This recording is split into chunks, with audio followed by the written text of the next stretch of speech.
বন্ধুরা, আজকে আপনাদের জন্য নিয়ে চলে এসেছি 450 টুইটার অ্যান্ড নেটওয়ার্ক বোর্ড। হ্যাঁ বন্ধুরা, দেখতে পাচ্ছেন আমার কাছে একটা নেটওয়ার্ক বোর্ড রয়েছে। এটা হচ্ছে দুর্দান্ত কোয়ালিটি। তো এই নেটওয়ার্ক বোর্ডটার সম্বন্ধে আপনাদের বলে দিই।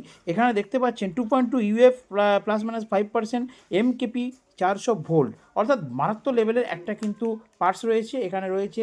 আর এখানে রয়েছে এটা কি বলুন তো, এটা আবার এলইডি লাইট, মানে এটা হচ্ছে একটা লাইট দেওয়া রয়েছে। অর্থাৎ যখন আপনারা এই টিউটার বাজাবেন, অত্যধিক হারে যে সাউন্ডটা যাবে, সাপোজ মনে করুন আপনি একটা 60 ওয়াটের টিউটার বাজাচ্ছেন, তো 60 ওয়াট টিউটার বাজানোর জন্য আপনি হয়তো 80 ওয়াট ফ্রিকোয়েন্সি পাঠিয়ে দিচ্ছেন, তখন ওই এক্সট্রা 20 ওয়াটটাকে এই লাইটটা কিন্তু জ্বলে যে কাট হয়ে যে অনলি 60 কিন্তু টিউটার কাছে যাবে। এটা হচ্ছে এই লাইটটার কাজ। আশা করি বুঝতে পেরেছেন। তো এই ধরনের সুন্দর কোয়ালিটিফুল টিউটার এবং নেটওয়ার্ক বোর্ড পেতে হলে অবশ্যই ভিডিও নাম্বারে ফোন করুন, অর্ডার করুন। ভারতবর্ষের যে কোনো জায়গায় আমরা হোম ডেলিভারি করে দেবো। এবং এটার দাম শুনলে আপনারা চমকে উঠবেন। একবার কল করে দেখুন, একবার মেসেজ করে দেখুন, দামটা শুনলেই খালি চমকে উঠবেন। ফটাফট অর্ডার করুন।